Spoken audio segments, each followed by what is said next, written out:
on est dans une école de quartier qui est classée REP, c'est-à-dire Réseau d'éducation prioritaire. Et on a la chance d'avoir un très grand espace vert autour de l'école qui nous permet de faire classe dehors. Nous avons beaucoup d'enfants à besoin dans chaque classe, ce qui permet aussi qu'ils puissent être avec nous. Ils sont bien à cet endroit-là comme ils le connaissent et on sait qu'il ne va pas y avoir de problème avec ces enfants. Les avantages de ce jardin donc, qui est vraiment autour de l'école, c'est qu'il est fermé. Ça veut dire que pour la sécurité, c'est vraiment très intéressant, surtout avec les tout petits. Dans ma classe, c'est tout petit et petit, donc j'ai des enfants de 2 ans, 3 ans et 4 ans. Nous n'avons pas besoin de prendre de parents pour accompagner. Et ça, c'est vraiment important parce que c'est une logistique de moins et ça, c'est plus léger à organiser. Et puis, ça nous permet aussi de sortir exactement quand on veut. Donc l'espace, nous l'avons séparé en plusieurs parties pour différentes activités. Donc ici, la plaine en herbe où on fait les jeux libres. Oui, il a dit je mets mes bottes et j'arrive. La zone de buzz, c'est des fleurs qui attirent les insectes pollinisateurs. Ensuite, nous avons une zone qui est pentue. Donc pour les tout petits, c'est vraiment un endroit très privilégié pour la motricité. Il y a aussi des escaliers. Les enfants apprennent à monter et descendre des escaliers parce que ce n'est pas du tout acquis à cet âge-là. Et ce qui est aussi intéressant dans l'herbe quand il fait beau, c'est qu'on marche pieds nus, notamment dès septembre quand on y va à la rentrée. Et là, on a souvent des enfants qui n'ont jamais marché dans l'herbe. Et tout au fond, donc on a un potager. Pour les toutes petites sections, le jardin c'est un peu compliqué, donc on garde une petite zone et on creuse. Voilà, on prend de la terre pour faire la soupe. Ah ben voilà, elle est rouge celle-ci. On va pouvoir les manger. Tu les mets dans le seau et après on va les partager.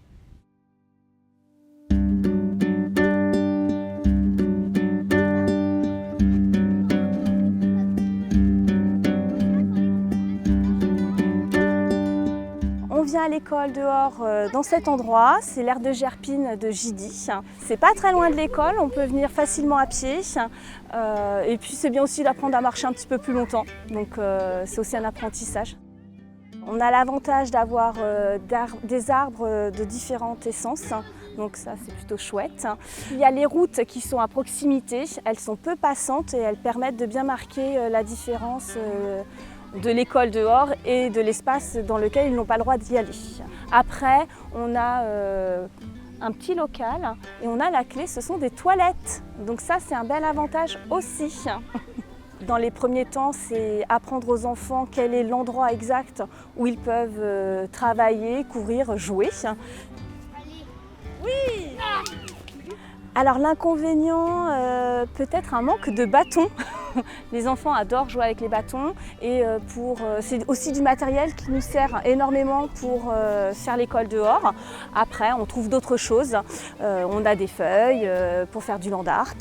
Donc les inconvénients, il y en a très peu. C'est pas une belle forêt, mais on est quand même auprès de la nature.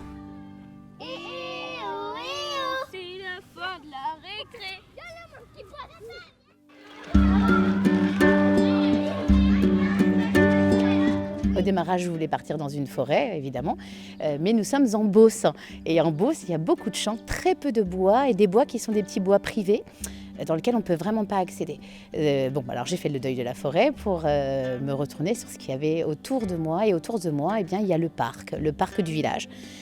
J'ai quand même de la chance parce que ce parc, il est légèrement arboré. Il y a quand même des arbres, c'est pas un parc qui n'est fait que d'herbes. Et puis à un moment, il a fallu se lancer, même si mon lieu n'était pas idéal, je me suis dit, je verrai bien. Et c'est vrai qu'il m'a fallu du temps, il m'a fallu une année pour voir l'intérêt de ce site au fur et à mesure du temps.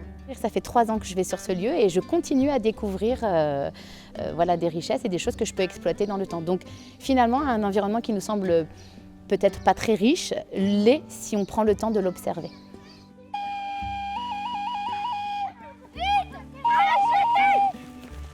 C'est un parc public, donc tout le monde y a accès. Moi, j'y vais en classe dehors, mais les enfants peuvent aussi y retourner avec leurs parents. Et ils le font, et ils me racontent. Et les familles me le disent aussi.